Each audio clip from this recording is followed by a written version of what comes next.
2 years. I survived 2 years of living in a car. I lived through hot summers. I slept through cold winters. I ran into a lot of people who had similar stories, and I got to learn about them. I got to live and reset. And now I am finally back in society, and I already hate it. So I'm once again asking for your support, and that's to hear me complain. I feel like life is full of ironies. It seems like that, like the lessons I learned from it. Because if you're like new here, for the last 2 years, I was living out my car. I was living out my Camry. I needed a mental reset and everything. Didn't really want to be bothered by anybody. And it was great. It wasn't meant to be a vlog or a day in the life thing. They were more or less like think pieces. But I got a lot done over that period, and I was able to reset myself mentally, spiritually, even physically somewhat. But on the other hand, I'm back in life, back in the inside, back in society. And despite having all the comforts of life, I am learning once again that living in society fucking sucks, because these are parking tickets and I have to deal with the dumb shit that comes with it. Right now, I have all my comforts that I really need. Besides the fact that, once again, I'm a big 6'3" man, and I don't really have any, I have like no knee room. Look, I got thunder thighs, okay? It is what it is, I'm huge. But I have the simple comforts that I need in life. Microphone, got my work laptop. This is just for hobbies, to work, to make house music with and things. I have my sketchbooks, which I always have, but I don't have to worry about them getting further destroyed or anything. They can be safe on the inside. I have pretty much all the comforts that I need. Get up to go to the gym, can shower whenever I want now, rather than just using the gym, can cook whenever I want now, rather than going to my favorite shop, right, getting a platter for $5. However, the trade-offs is dealing with the societal bullshit, and I don't like it. Living in the car allowed me to get what I wanted, and I pretty much hit my fuck it moment. It was a combination of just many things over life, and I decided, fuck it. I'm gonna live out my car. I'm done with this, done with people, don't need none of this shit. And I did that. And living out my vehicle, it allowed me to get a mental and spiritual reset. The mental and spiritual reset kind of happened towards mid to latter half of the car life, when I learned to let things go, when I learned to uncage myself, be more free, relax just a little, even though I'm still learning how to relax. The car life gave me the sense of autonomy that you don't really feel that you have in a society, because society could feel like it's being on rails and dealing with people, their problems, bureaucratic structures, all that BS. Now, if you think I just went into that monologue to complain about parking tickets, well, guess what? You're goddamn right, because I have not had to deal with some shit like this until I came back to living in society.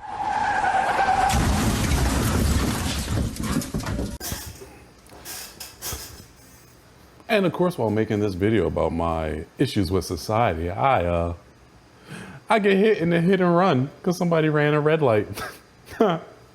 Yeah, this is me wrapping my injured wrist from the accident using the athletic tape that I have, because I've yet to see the doctor, because I live in America. So if you like these type of videos, like and subscribe so I can pay my bills and fix my car.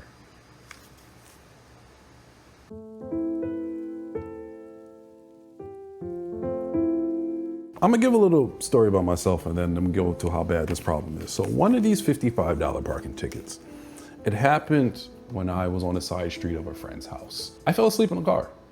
Literally, I fell asleep in the car. And this is a side street. This isn't a street that has any traffic flow besides people parking their cars because they live around the corner on the main street. And this right here is just a side street that people park on. The only real traffic flow is further back is a construction lot where they have like divided barriers that they use for like highway projects. The trucks going back and forth, and that's barely that. It's probably one or two a day. They're the only actual traffic flow. And me having fallen asleep, I parked on the other side. So if the traffic goes this way, you're going up, going down. I was parked this way. I'm saying all this to say, when I passed out after, dropping a friend off and everything, I woke up to a parking ticket. I'm knocked out because I was exhausted. Car was, I believe, might have still been running, I'm not sure. But I woke up to a $55 parking ticket for, is this actually the one? Yeah, parking direction side, one-way street. But this little 55 bucks served as a microcosm to me of the bigger picture of just how much society, or at least how we structured society, doesn't really give a fuck about you. You're just a cog in the wheel. I could have had a heart attack, could have had an aneurysm, I could have had a medical coma, been in a medical coma. It could have been anything rather than me being knocked out. And the parking meter person would have just saw me, which they did, wrote a ticket, and went about their way. If it was a life or death scenario, they could have intervened, but instead, just wrote a ticket and kept it pushing. That's not the only time I've fallen asleep in my car. I've fallen asleep quite a few times though, in different parking lots and everything when I was living in the car, when I didn't even mean to, but it's just I did so much during the day. And the occasional time that's happened, people woke me up. Sometimes a cop will come by, like, oh, somebody reported, like, the car's running and everything, you're good. And I'm like, oh shit, yeah. I was like, oh, my bad, I just passed out. And it wasn't any problem or anything. But the moment you're in an area that has economic problems, you're not a person anymore. You're a form of revenue. And with that, I'm gonna jump to some pre-recorded clips to show some of the problems that are happening in this area. You have these signs, which are, pretty straightforward, you would believe. It's 1 hour parking, 9:30 to 6 p.m., except Sundays. Cool. That sign actually is incorrect. The ordinance is for the weekends, not just Sundays, but that's neither here nor there. Here's the real problem. Because your parking kiosk is actually only for a maximum of 8 hours. Now, if you could do quick maths, you probably already realize that's 8.5 hours, and the maximum is only 8. But wait, there's more, because you probably realize the crucial issue. That said 8 to 5:30. The sign says 9 to 6:30, and half of these don't even work. So if you happen to live downtown, you just have to pay for parking. Simple. A lot of cities do that. Except there are no permits, meaning if you live downtown, if it's between the time of 8 to 5:30 or 9 to 9:30 to 6, because it's whatever parking authority decides, if you're between those times, you have to use that kiosk every single time, or you will get a ticket. Even though if it goes over, you're still going to get a ticket and then have to go down to the courthouse. But wait, there's more, because the biggest problem is, what if you work swing shift or even overnight? I don't know, say you get off of work 2, 3, 4, 5 a.m. and you get in and you're dead to the world asleep. Well, guess what, buddy? You just earned yourself a $70 ticket. Isn't society fun? They got me again! It's another day and another ticket. What do you do? That's a genuine question. What do you do? Because you're not allowed to park on your main street, but you can't even park on a side street. I already pointed out that this is all limited parking. Can't park down there, that's full. Can't park over there, that's private. Can't park over there, that's also private. Obviously, once again, that's the main street, so you can't park that way. Can't park on an adjacent street, it's daily parking. Can't park overnight, it's 7 a.m. to 10 p.m. If you get off overnight, you're kind of screwed.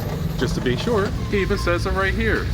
Garage hours, 7 a.m. to 10 p.m. And you definitely can't park over here, because this is for the state of New Jersey, and that's not only a ticket, that's a tow. But what about this parking over here? Private by permit, private by permit, private by permit.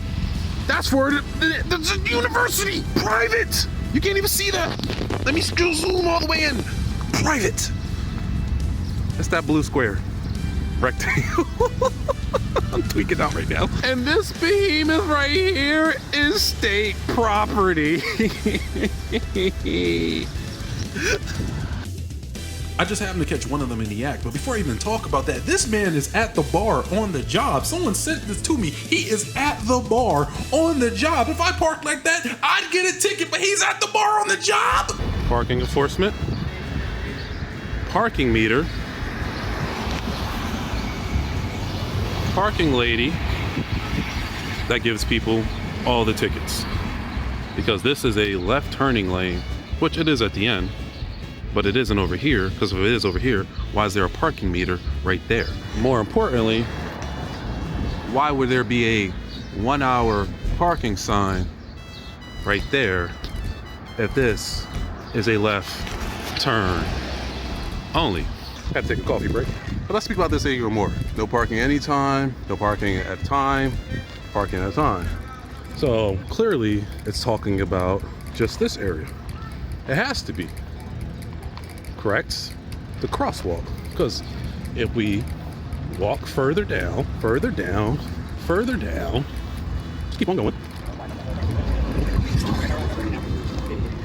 This is no parking anytime, and clearly it's supposed to be faced this way. So what have we deduced? This area right here where the crosswalk is, where the intersection is where nobody can park. Right here, as I said before, pretty much states that a person can park. Can park, can park. You even have a sign over here that lets you know you can't park anywhere forward. So if we were to use that sign, that means right here should approximately be where nobody's allowed to park any further. But people down there that get tickets is what it is, because that's when you can say it's a left turn lane, even though this marker right here for this lane goes all the way down there. So there needs to be a turn off point, a marking. You can actually just have this be a solid line, and then you do dotted lines. That would be smart, but I digress, because that's just me ranting a bit. What I'm trying to say here, anybody that gets a ticket this way, because this is a left turn lane, it's clearly an abuse of power. And that's kind of what we've been dealing with here. The person that has a ticket there shouldn't have a ticket. Yeah, it's pretty bad. If you're in an area that doesn't have any parking permits, you are at the whim of the person who is writing the ticket. In fact, even if you do have parking permits, it doesn't matter. As me, now that I'm back in society, I get fed up pretty easily, and I'm the type of person that speaks out. So I made a public post saying that, if anybody has any information of like going through the same situation, to send it to me, because I'm gonna start documenting this stuff. And friends of mine who also can't stand the parking people, they started sending stuff.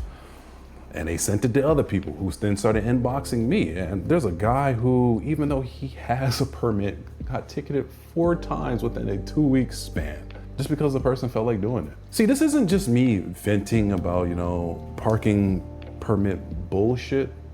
It's also me showcasing how if you don't have wealth or, political clout, areas that we live in that, that are more, that are seen more poor or more working class, you get fucked with time and time again. And people wonder, how do those people not get ahead? How do those people struggle?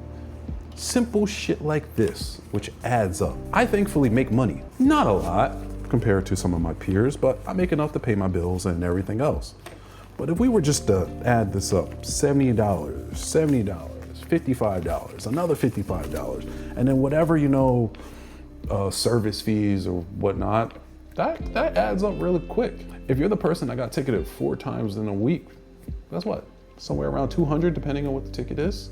And we're talking about working class people here. In fact, I caught one of the parking attendants or parking, whatever you want to call it, one of the parking authority people ticketing 2 cars that I'm guessing is because they were parked near a bus stop.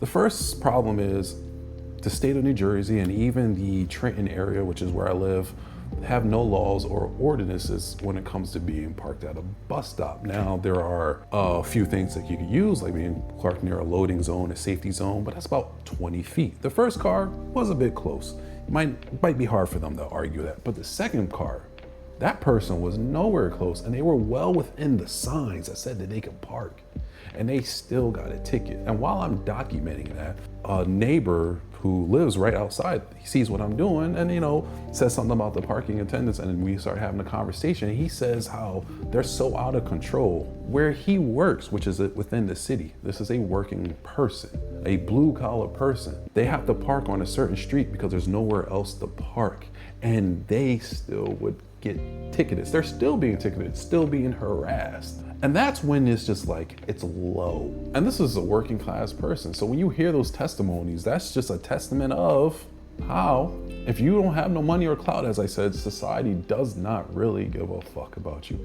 People who you would think are your peers, who come from the same environment, who aren't making a lot of money, will screw you over with a little bit of power and authority they believe that they have in favor of the system. And this is a greater testament on, I use that word too many times now, but this is a greater testament on just like the bigger issues with America, of like our public transportation system, and the fact that we do have too many cars. The fact that everybody is driving around here has nowhere to park, or even filling the street up with their cars, is because cars are sold to you in America. You gotta drive, gotta get here, gotta get here. New Jersey has a pretty good public transportation system, but we could be better. When you look at a lot of the more metropolitan areas in like France, Britain, China, Japan, Korea, there's a lot more that we can adapt. So in ways, everybody that's dealing with this is a victim of American society, American, car manufacturer lobbyists, lobbying that you have to have a vehicle, a victim of not really having any money to fight, people who have no oversight and just are doing what they want, just a victim of everything. And seeing the emphasis being on harassing everyday people when the streets are ragged, rugged, full of potholes. There are some projects that have not been fixed for years, and you see decaying buildings, decaying parks, areas that, if you put some of that budget towards and cleaned it up, you would have people want to come in, build businesses, and spend money rather than go elsewhere. I went elsewhere. I left. A lot of my peers went to, universities and other places, and they left. When you see that, you realize, shit, I guess I really don't matter in the grand scheme of things. And for me, I'm ready to live in a car again, because this is some bullshit. Anyways, that's the video. I just had to vent a little bit while also turning it into like a bigger thing. There actually is a petition. If you made it this far, you can view it. I'll probably post it. Because people are finally fighting back. In fact, me making this is a form of fighting back, as well as, depending on, how my schedule is, a bigger, more, focused documentary, because I don't like when people play with my money, or when people play with, when they abuse their power to, harass others. I punch up, don't punch down. So I guess that's kind of neither here nor there, but hey, it's great to be back in society. It's great. Probably gonna start living in my car again in the next year or so. Who knows? Anyway, that's the video. Deuces.